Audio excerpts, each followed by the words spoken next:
welcome to episode 71 of the Stop Shitting All Over Yourself podcast. I am Vanessa Konecki, your host, and I am so happy that you are joining me here today to help find more joy in your life.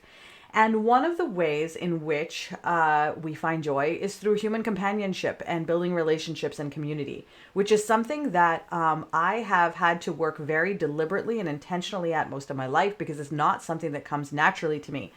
I have typically always latched on to my sister or the person that I was dating to be able to make friends because I get so anxious in social situations. I got sick a lot, but at the time I didn't know that I was chronically ill. I didn't know that I was neurodivergent. I didn't know that I had mental illness. And so there were a lot of things as I was growing up that I didn't know about myself that made it difficult for me to make friends.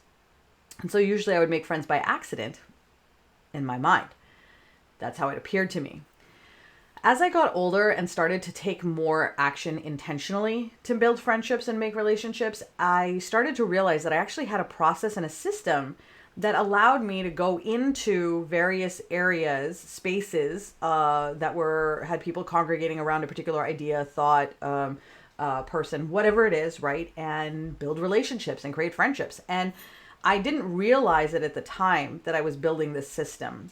But when I was, say, in about the last 5 years, as I have been very intentionally building my relationships and been much more mindful about how it is that I make friends, where I go to make friends, who I hang out with, things like that, I realized that this is a really great way to make friends. And I started to share it with a lot of the people that I know and with my community and with my clients. And more people started to use this exact same philosophy to build their own friendships and their own relationships and their own communities.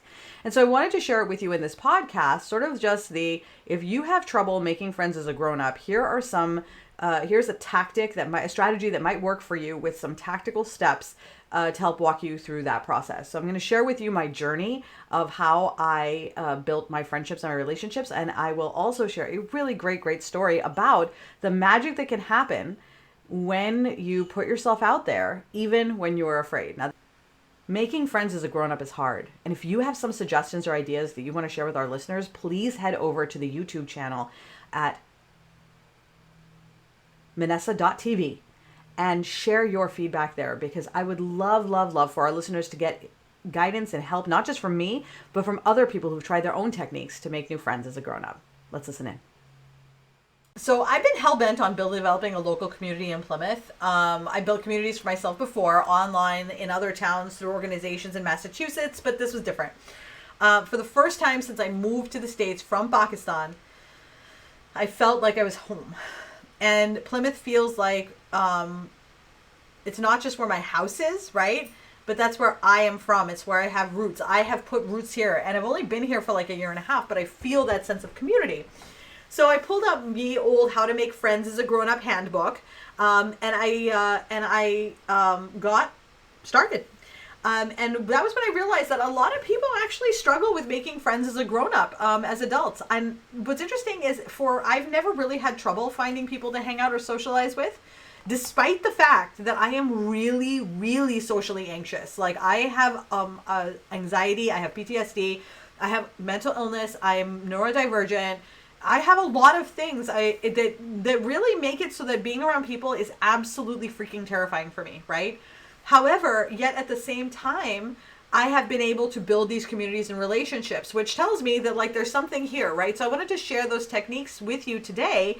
So, for people who are kind of like, yeah, I want to make friends as a grown-up, but God, how do I even do that? Because I hear it from so many people.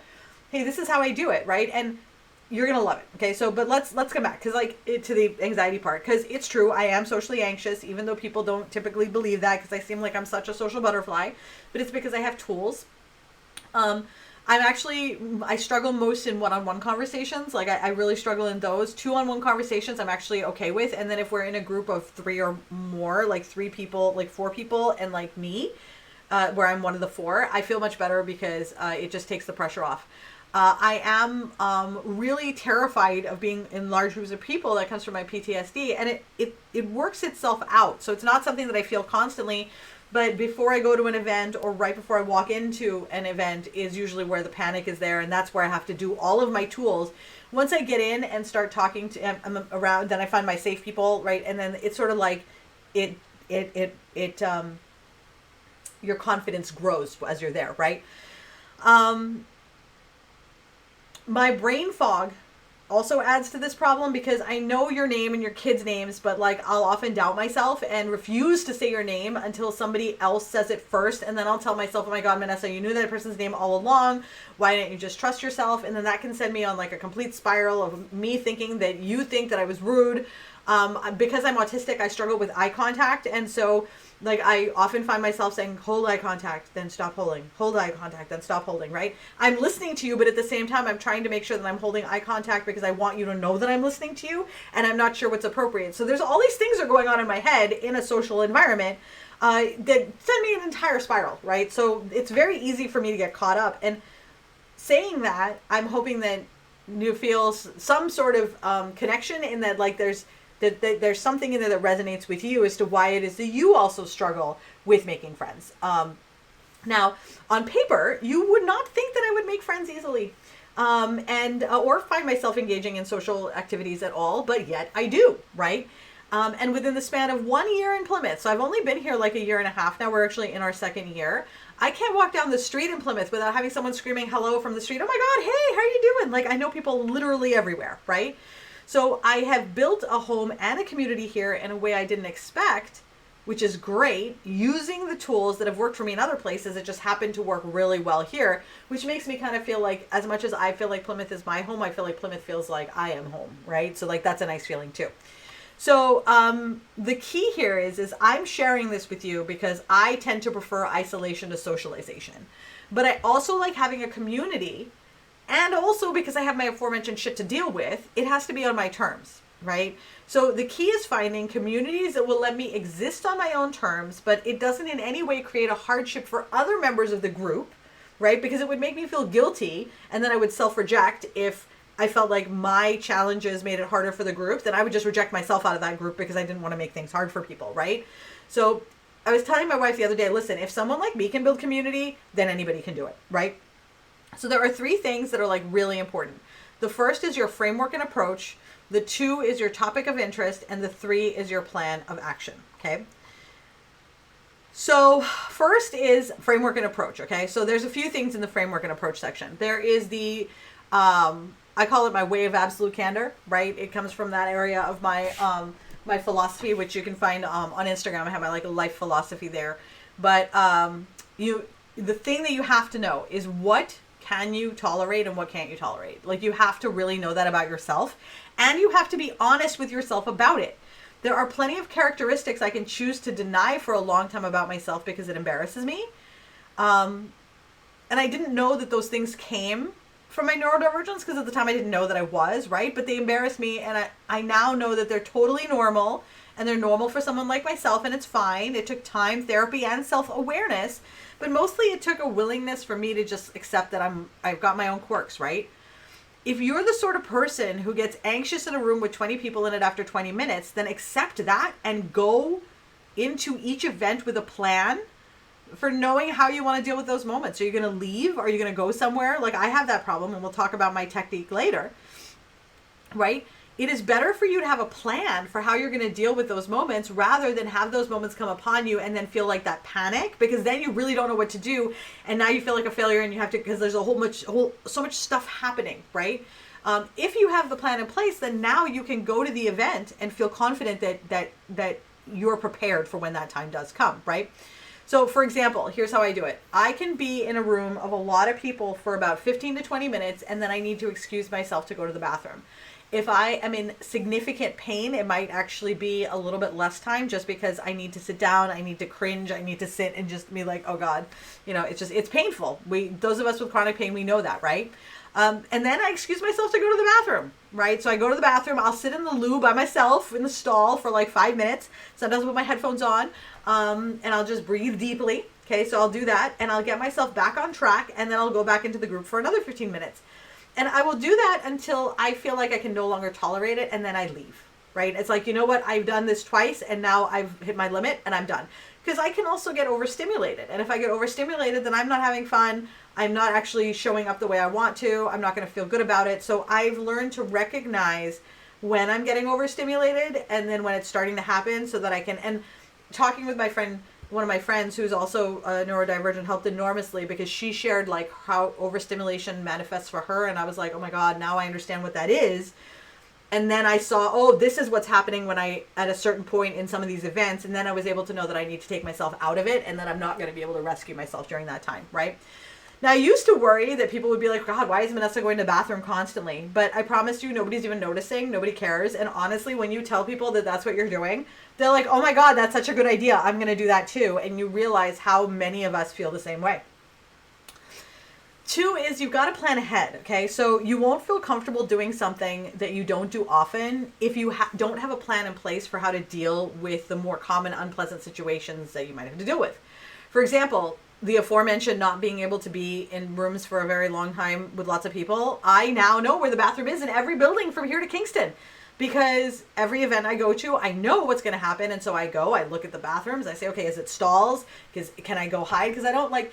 If it's like a single bathroom, I can only hide for so long. If it's like a bathroom with like 4 stalls in it, I can hide for longer. Like, I like to know these things. It makes me feel comfortable. So I do that, right? I also listen to a lot of like very specific music before I go to an event to kind of pump me up. I sometimes will listen to like the same song like 5 million times. I've been listening to the same set of 8 songs for like 2 years now. And I just put them on and it gets me in the place where I need to go. I regulate myself and I'm able to go in, right? I always bring my iced tea with me so that I never have to worry about being dehydrated or not having something that I like to drink or whatever. Like, often there's water or something and that's fine, but I bring my tea with me anyway, just to be on the safe side. And then I have 3 questions, right? That like that I ask people, you know, for every like just general, like, for the Massachusetts, it's always something related to, so depending on the time of the year, I can do something related to the Patriots or the Red Sox, because everybody's like huge into the sports. The other is, what shows are you watching right now, right? And have you done anything fun in the summer, or what have you been doing this winter, right? So those are some things that I will ask people to sort of like engage in conversation. Sometimes if they're going to an event that is specific, like I went to an event, Strawberry Moon Festival at 13 Court Street in Plymouth, and it was a very witchy woo place, so I had questions ready for witchy woo stuff, right? It was amazing. I got some magic potions and it was fabulous, right? So, you know, I remember asking them things like, how long have you known the owner of the store? How long have you been practicing magic? Where do you live in town? You know, that kind of thing, you know, to just get sort of conversations going. I also have, if you're able, right? So like my wife came with me to that event. My friend Jenna used to come with me to some of my professional events. So if you have like a +1 that use your like buddy, dude, so lucky. Take advantage of that, right? Have those 3 questions ready, right? Some ideas I think we said are, what shows are you watching these days? What books are you reading? What is your favorite part about this event or group? You want to know when you want to leave. So for yourself, plan in advance. You're like, okay, I'm leaving at this time. If you're having a great time, no reason not to stay, right? But if you are not having a great time, you can leave early. But you know that, okay, I'm leaving at this time will make you feel like you're comfortable with the plan that you have. So that's super important, right? Sometimes like it also depends on the event. So like if you're going to like a jewelry making class, right? So I did that one of those events the other day. I'm probably going to stay for the full 3 hours because I'm not going to leave halfway through making my silver necklace. But if it's like a networking event, I could leave probably an hour in or 2 hours in. Like I can leave whenever I want, right? No one minds, by the way, if you leave early. Follow up with an email. Even if you leave early, follow up with an email. Don't say, I'm sorry I left early or anything. Just follow up and say, hey, I had such a great time. This was fabulous. The connection will be made. The work will be done. You will have gotten exactly what you need by showing up and then emailing. That's all you need, really. You don't have to be there for the whole thing. Third is that curiosity is a gift. So you need a list of questions to get you going. You know, the simple ones that you'll remember that we talked about, those 3 questions, right? And that'll get you started, okay? So like when you start going to events and doing stuff, you'll want these 3 questions because like honestly, if you're feeling a sense of panic when you see a human being, you're not going to remember the questions unless you wrote them down and like you're like, okay, that's what I'm going to ask. And in some cases, like I don't remember my questions because I'm really having a high pain day and my anxiety is bad and someone will walk up to me and I'll be like, shit, I have no questions. And then I'll just pull the same thing out of my ass. What do you do? It's fine. It'll get the conversation going. However, over time, in the conversation, right? cultivate a true sense of curiosity about people, right? So like one of the things is it's hard to be afraid if you're like genuinely curious. So when someone walks up to me and I'm talking to them initially, my anxiety is very high. But one of the tools that I use is to cultivate a curiosity and listen to what they're saying, right? So when I listen to them, right, and developing an interest in what are they saying, what are they, like, look for signs that they're lighting up when they talk about something, or what is a word that they, or a thing or a topic that they bring up that resonates with you that you can sort of latch onto and dig a little deeper, right? If you share an interest in common with them, then let them know and you guys will dive right down that, and that'll solve most of your problems in terms of anxiety, like right off the bat. If you don't find anything in common and you notice that their eyes light up when they talk about fishing or swimming or whatever, right? Ask questions about that, because cultivating a curiosity about people in general, really, like, people like to be acknowledged. They want to be seen. They like to share their stories. And so the most powerful thing you can do is listen.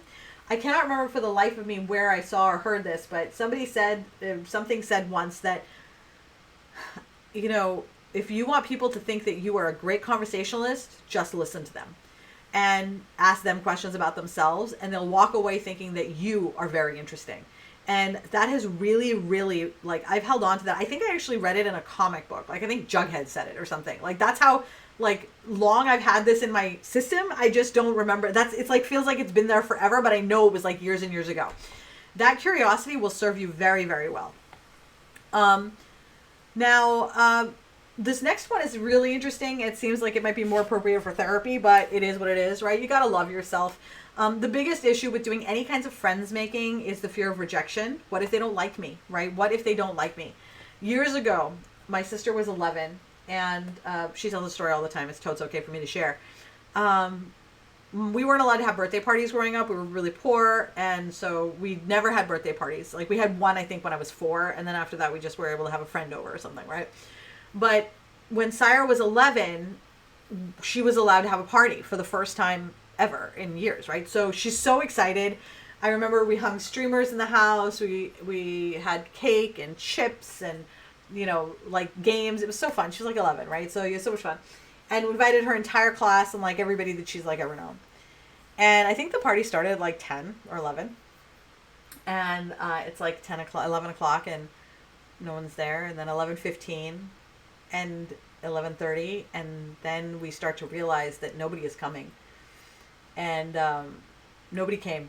And it was devastating. Like, my heart breaks for my little sister. Like, honestly, she's freaking 43 years old now. It's like, I'm still like, oh, my baby sister. Like, I remember her crying. She was crying so hard. She was so hurt, right?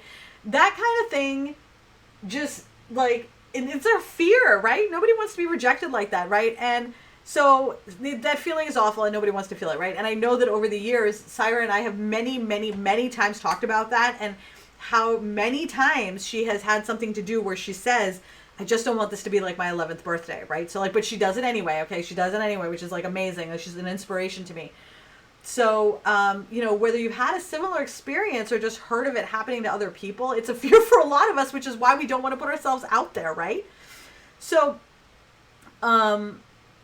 this is also the toughest thing to do because of that rejection. And often, you know, we reject ourselves, and loving yourself is a journey. Now, look, it's not necessary for you to love yourself to be able to go out and have a community of friends and build relationships. But it is a critical element to building joy and happiness in your life. And it does make it a lot easier to take those risks, because if you're rejected by others, it doesn't hurt as much because you have your unwavering love of yourself, loving yourself to support you, right? So that said, don't use lack of loving yourself as a reason to not take action about anything that we talk about, because those actions will help you to develop that loving and trusting relationship with yourself. So, like, it's kind of like feeds onto itself. Now, the other thing you want to consider is that these events are a way to learn, and this is going to segue into, like, the other thing is, like, you've got to learn what you're actually looking for in the event that you're going to and what itch you're hoping it will scratch, right? So every event you go to is you sort of scratching and just, you know, you interviewing the event to see if they scratch the itch that will make you want to go back again. What is your desire? So to determine whether a group, an organization, or like a, you know, is as a success, you first have to know like why you're going. Are you lonely and looking for friends? Are you a business owner trying to grow your network so you can increase sales? Are you someone whose friends went off and had kids and now you have no one else to hang out with? Do you enjoy a particular hobby but you can't find anybody to do it with? Are you not sure, right? Maybe you just want to try a few things out and see what happens.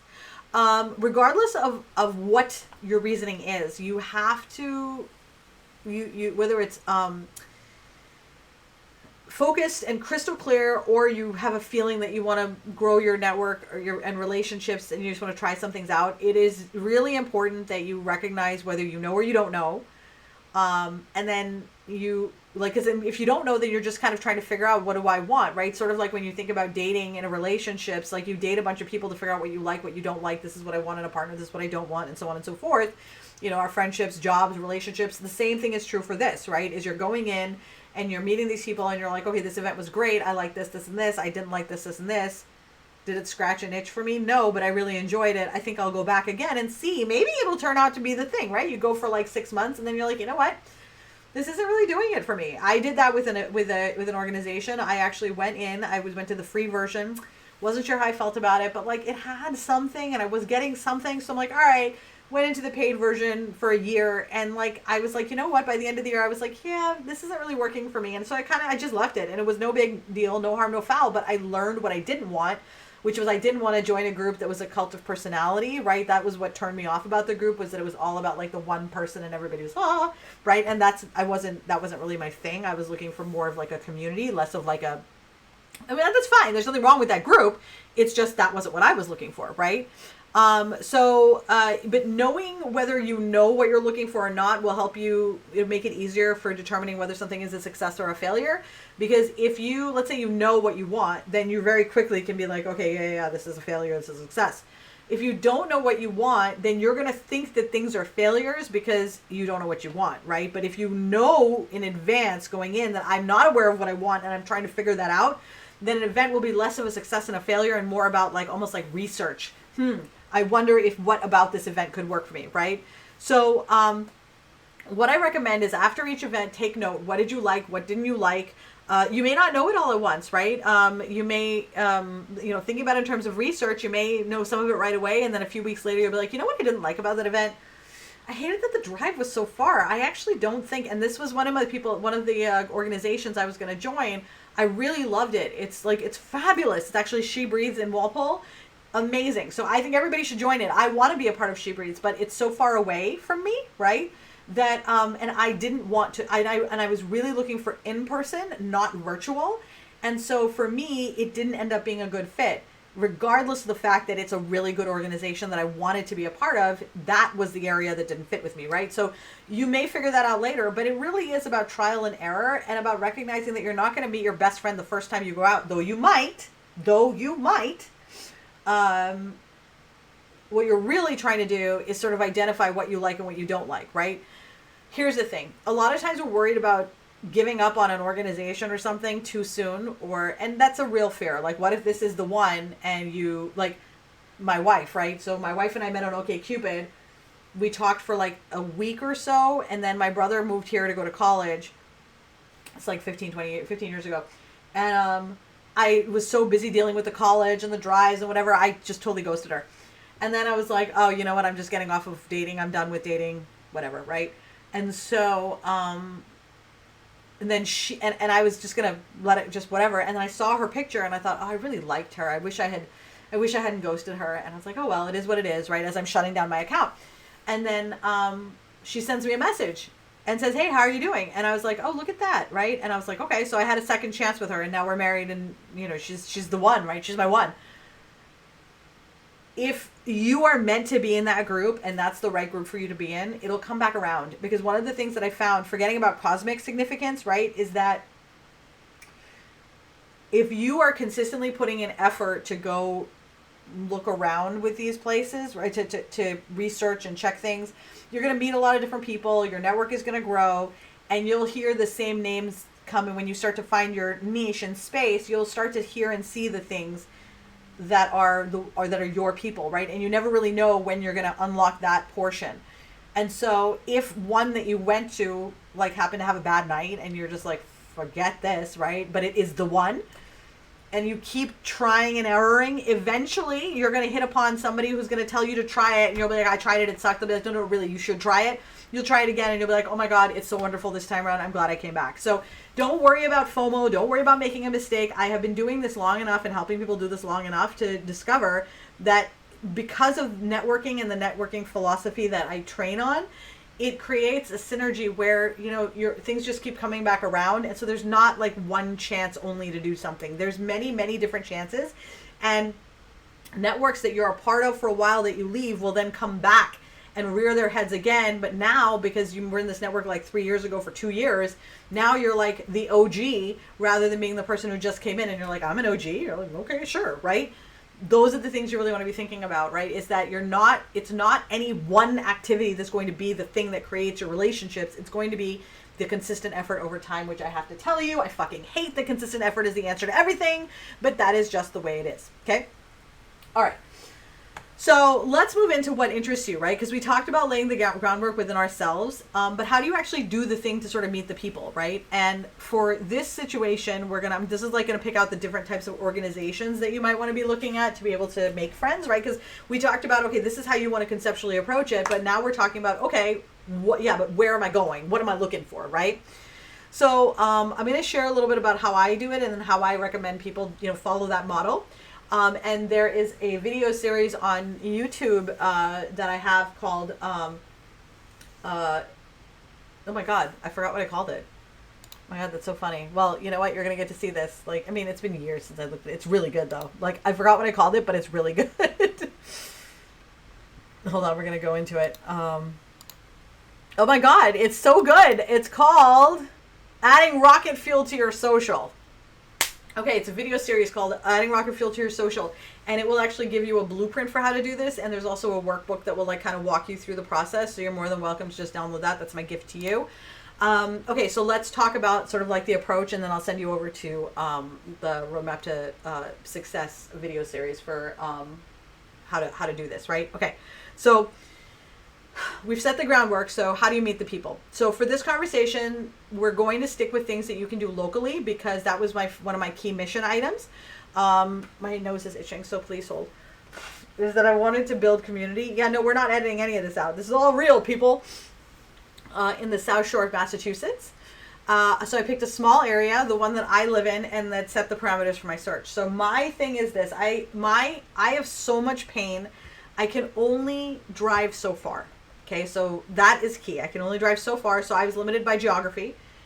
In some places that I've lived, that geography has been more challenging than others. So when I lived in Franklin, that geography was more challenging because Franklin is such a commuter town and it's far away from a lot.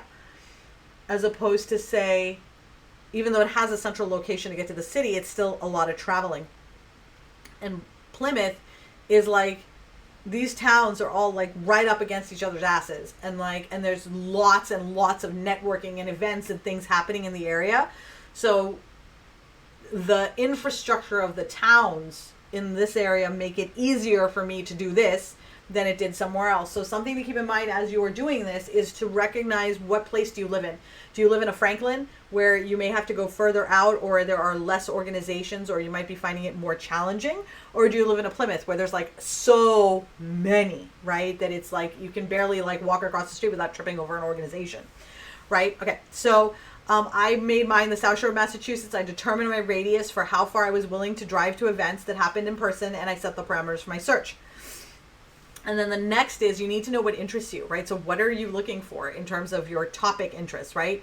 Not everybody likes to talk about the same thing. So you want to pick a place where people are gathering around ideas and topics that resonate with you. If you're not a vegan, joining the local Don't Eat Animals group is probably not going to work for you. You're going to get along with people who are interested in similar topics. So one of the places that I got started, and I'm still a part of this group even though I don't run a business, because I actually think that this group is just amazing in terms of networking just socially as well. But this is typically, I always have one of these on my roster, and it's the business networking group. Now, there are business networking groups all over the country, both online and local, and not all of them are created equal. There's a range of them, right? You've got your BNIs, which are very transactional, very masculine, very regimented and in their approach. To organizations that prioritize education, socializing, and community development that are very feminine in their approach.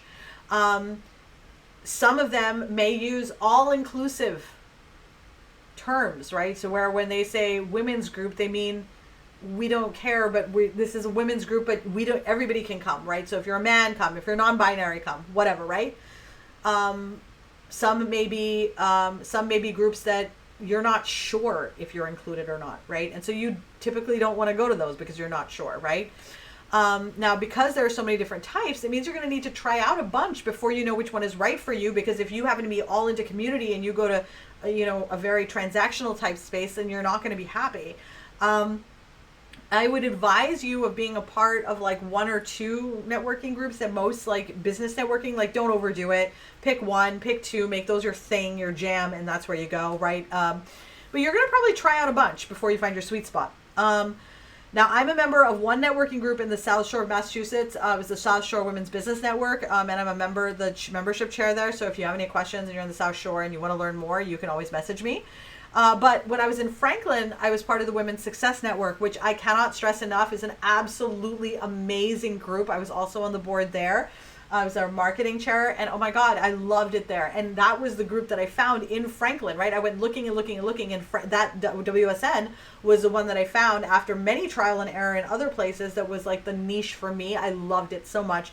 And the only reason I'm not still a member is just because of the drive, right? It's a very, very long drive. Now, I prefer smaller organizations that are geared towards women. Even though I identify as non-binary, I was socialized as a woman. I grew up in a woman. I feel more comfortable in women's spaces, even though I'm non-binary, right? And that's okay, and I'm welcome in those spaces. I prefer that the organizations I participate with have some element of giving back to the community. I like there to be some direct sellers in the group because direct selling is a typically stigmatized profession, and I want a group where they are welcomed the same way everybody else is. So that really means something to me. If you have direct sellers, if there's an organization that says that they don't accept direct sellers, then I don't want to join them, right? Now, that said, there are people who would prefer not to be part of an organization where there are direct sellers, and that is your prerogative, but know that, right? And if you're a direct seller, don't try to join those, right? Now, I also won't consider an organization that doesn't have a discounted fee or a free option for guests to visit. Because if you have to sign up to even go to a single meeting, or you have to be sponsored to join, it's just not something that appeals to me. I don't think that it's wrong or right. It's just not my thing. These are my requirements, and I built them over the years. I didn't know these were my requirements when I first started. When I first started, I just was going to networking events, and I picked these out as I went. It was like, ooh, I don't like this, or, oh, I like that, right? I typically also don't like networking events that are all about, like, you come in and all you're doing, everybody's selling, everybody's selling, everybody's selling. Like, I find that to be incredibly boring. Now, you'll build your own list of what you like and you don't like as well, but the only way you're actually going to learn is through trial and error. So I've been through about 20 to 30 different networking events by different organizations over the last 5 years, depending on where I was living and what I was doing and what my goals were. And I joined one in each region, and I ended up ultimately now, I just have the one, and I have the South Shore Conference for Women that I'm on the board for. And that's really enough. Like, I really built most of my network through that in terms of my professional network, because there's more than just professional networks, right? There's also the regional conference and event. This is the South Shore Conference for Women, right? Now, there are tons of national conferences happening all over. Those are typically not helpful for building your local relationships. Okay, so that's really where that challenge comes in, is that if you're trying to build local relationships and you're going to a national event, it can be challenging. So trying to find region specific or locally specific conferences will really help you, because then the people that you're meeting are from your area, which will give you the ability to further that relationship sooner, faster, and more effectively, right? Now, typically these events are meant to not really create, like, they're of course to help to create business opportunities, of course, but they're also really there to create relationship and networking opportunities for people. And they take a very different, they have a very different take on conferences and topics that are relevant, because they're really centering around a region as opposed to around a particular subject matter. You know what I'm saying?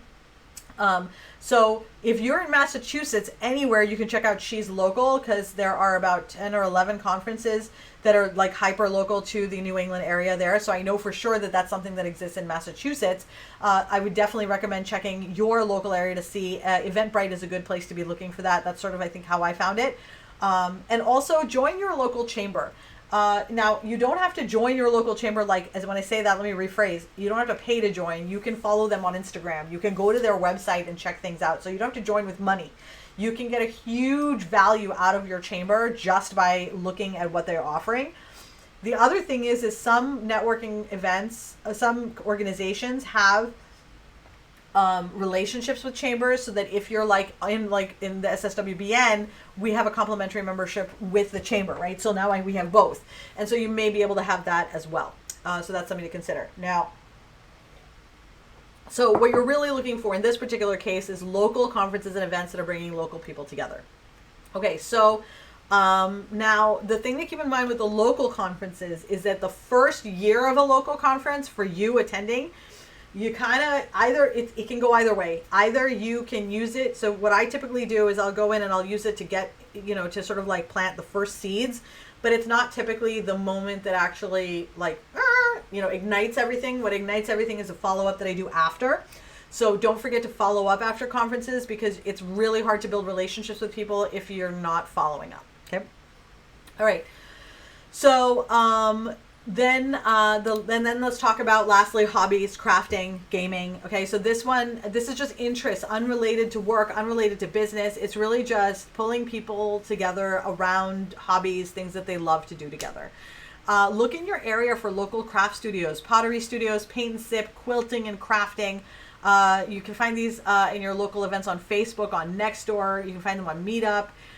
If you're in the South Shore, hit me up. There's I have so many connections for crafts, and there's a crafting studio nearby where she does a lot of events.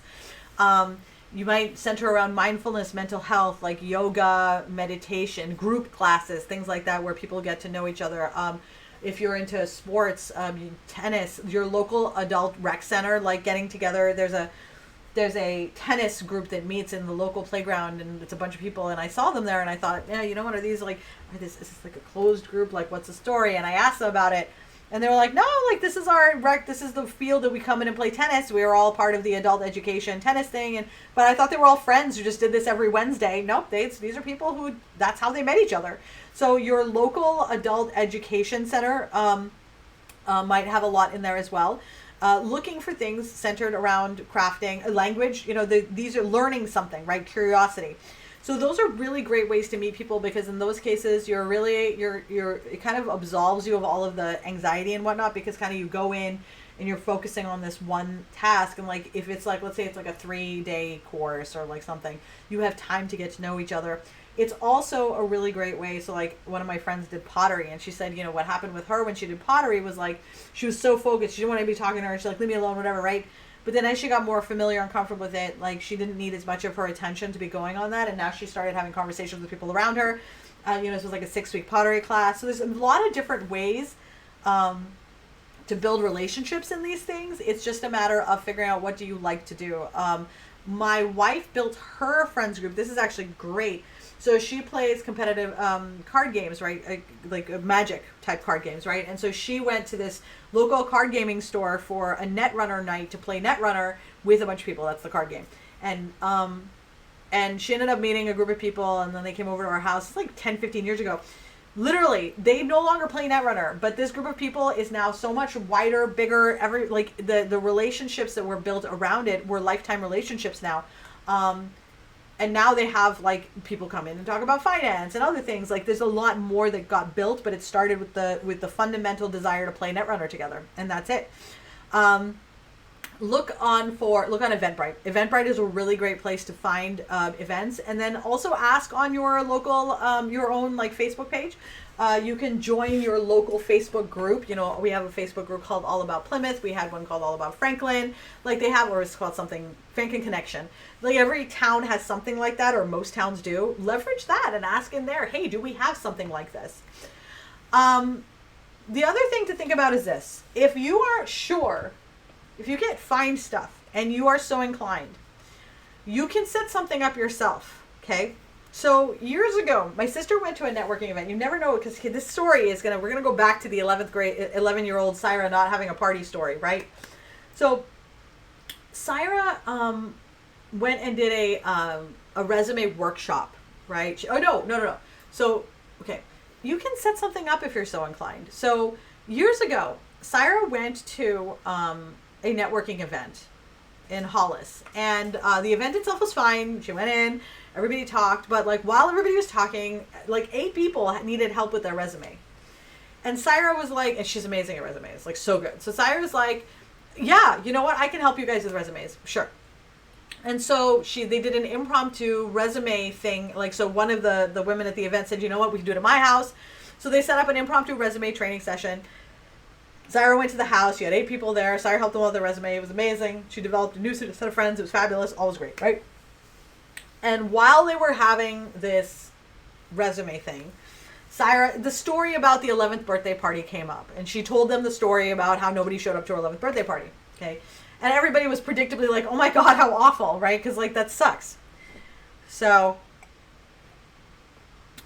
her resume writing abilities were apparently so great that they were like, oh my God, you know what? We're going to spread the word about you. So they started spreading the word about Syra. So this one day, Syra gets a call, and the one of the women says, you have to come over to my house right now. There's somebody here, and she needs your help. There's a resume emergency. And so Cyrus calls me on the way to this. She calls me, and she goes, and we're talking, and I'm like, where are you going? She goes, I got this call from this person, and she's like, somebody needs help. There's a resume emergency. And I'm like, what the fuck is a resume emergency? Like, is there a job that she has to apply for, like, immediately? Like, I don't know what a resume emergency is, but okay, whatever, right? We thought it was super weird, but, and so she's driving, and so she's like, I'm almost here. Okay, wait a minute. She's like, why are there so many people here? She's like, do all these people have resume emergencies? So I was like, okay, whatever, well, let me know what happens, because it's fucking weird. So she's like, all right. So she rings the doorbell, and she goes in, and she says, oh, come to the yard, right? And they bring her to the yard. And they had thrown her an 11th birthday party. Everybody came. And they had a pony. And they got the kinds of toys that you'd give an 11-year-old in 1992. Or 1991. And they gave her a Cabbage Patch Kid and Barbies. And it was just, they threw her an 11th birthday party. And there were like so many people. So she called her friend, her husband, and her kids. They all came. And it was so, she sent me a picture and she told me, and I was like, what? And it just goes to show you that these things, they don't define us, and that there is so much kindness and joy in the world, and that you don't know where these relationships are going to go.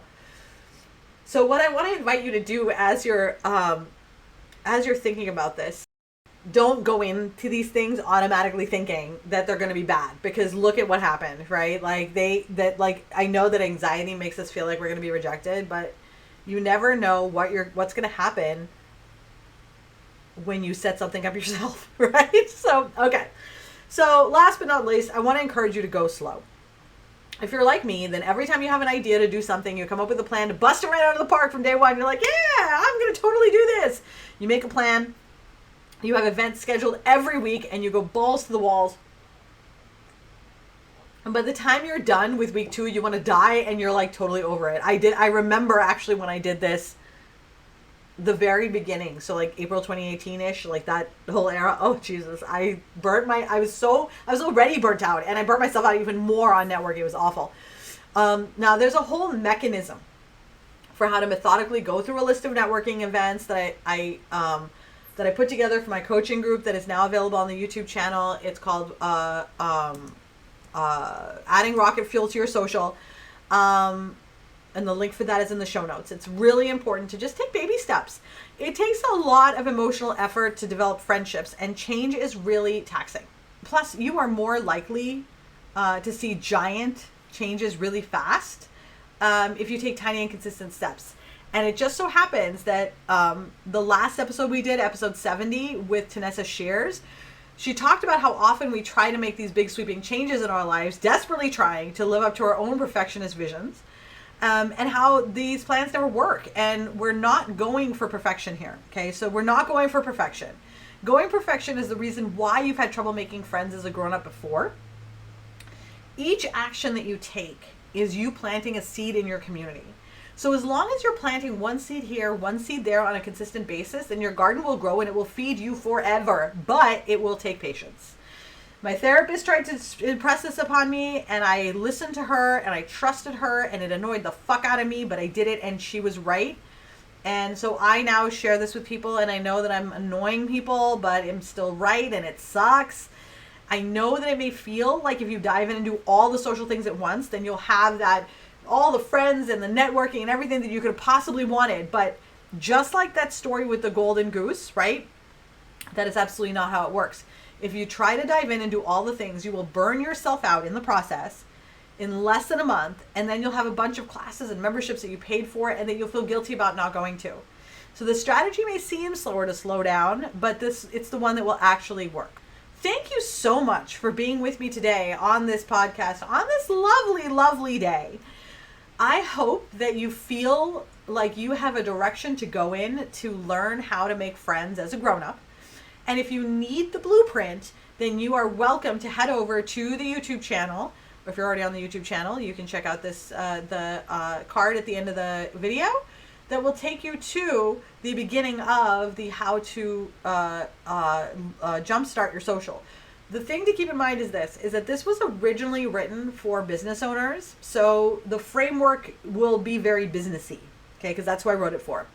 However, the methodology and the framework will still apply. You'll just have to translate it into that space. So it's a very helpful tool, but it will require a little bit of translation. But it is the secret sauce to amplifying just about everything that you do on social, in your relationships, and is a really, really great way for you to make friends even as a grown-up.